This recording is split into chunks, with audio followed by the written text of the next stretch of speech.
Dan tanggal 30 kemarin itu sudah menetapkan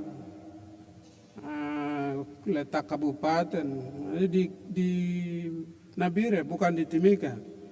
Jadi yang menang itu di Nabire. Jadi yang pesta itu di Timika. Memang kita pesta di Timika, tapi menang di Nabire. Kita akan bertepuk tangan di situ, tidak apa-apa. Di dalamnya kita bersyukur bahwa memang terjadi demikian, ya toh. Lalu sekarang mau jadi tuan di atas negeri sendiri, itu harus berjuang, ya toh. Bukan kau bicara-bicara begitu, tidak. Kau sekolah baik-baik toh, berjuang, baru bisa menjadi tuan dan bisa atur orang.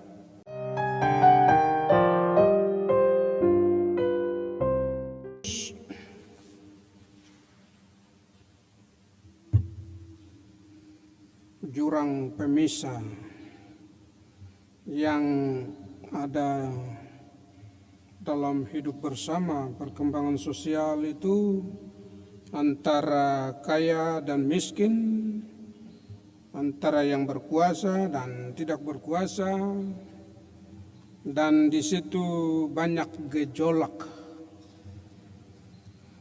bahwa Amos memperingatkan.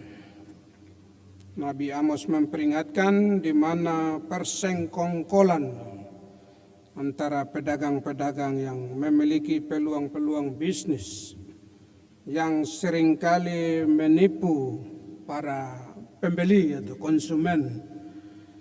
Jadi pedagang-pedagang itu biasanya licik juga dalam arti. Mungkin zaman Nabi Amos itu sudah tahu persoalannya.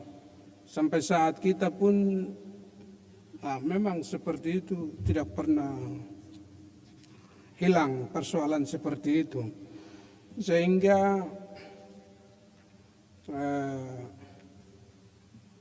peringatannya keras bagi mereka yang menggunakan kekuasaan, dan melalui kekuasaan itu dia bisa menindas siapa saja. Orang miskin dan orang yang tidak punya apa-apa dia bisa beli. Dia bisa kasih pindah dari satu tempat ke satu tempat lain. Dia bisa menciptakan dunia ini mengarah ke apa yang dia kehendaki.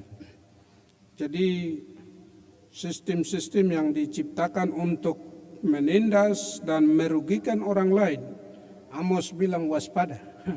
Yang waspada itu seperti itu. Maka yang dalam bacaan Injil, Matius itu salah satu pemungut cukai, itu orang kaya juga.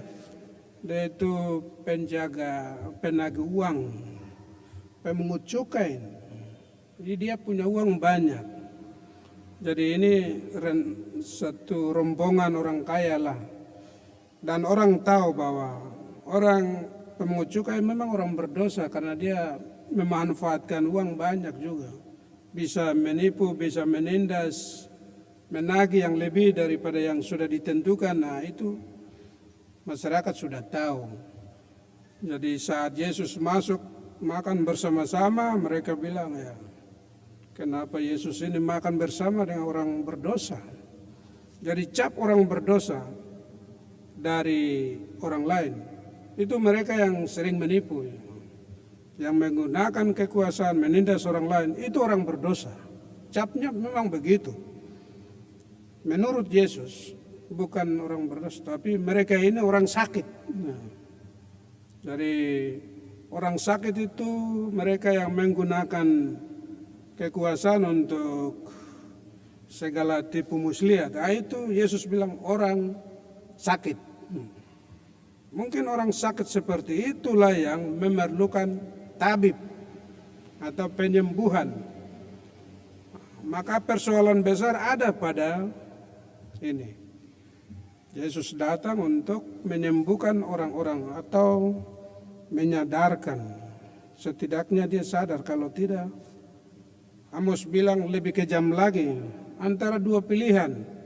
Kalau orang tidak bertobat, kalau orang tidak sadar, kasih penyembuhan tetapi ulang-ulang dia tidak kepala batu, maka lebih daripada itu Amos bilang masanya akan datang. Dia bukan bersenang-senang lagi, tapi dia akan berkabung.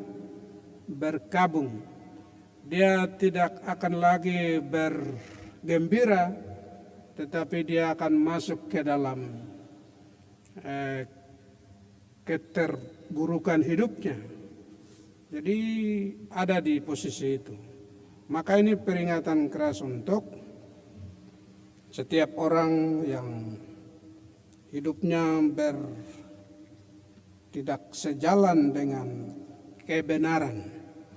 Saudara-saudari yang terkasih, pada bulan yang lalu kita sudah lewati dengan berbagai persoalan, entah persoalan kecil maupun besar. Dan tanggal 30 kemarin itu sudah menetapkan letak kabupaten di Nabire, bukan di Timika. Jadi yang menang itu di Nabire. Jadi yang pesta itu di Timika. Memang kita pesta di Timika, tapi menang di Nabire. Kita akan bertepuk tangan di situ, tidak apa-apa. Di dalamnya kita bersyukur bahwa memang terjadi demikian, ya toh. Lalu sekarang mau jadi tuan di atas negeri sendiri, itu harus berjuang, ya toh. Bukan kau bicara-bicara begitu, tidak. Kau sekolah baik-baik toh, berjuang, baru bisa menjadi tuan dan bisa atur orang.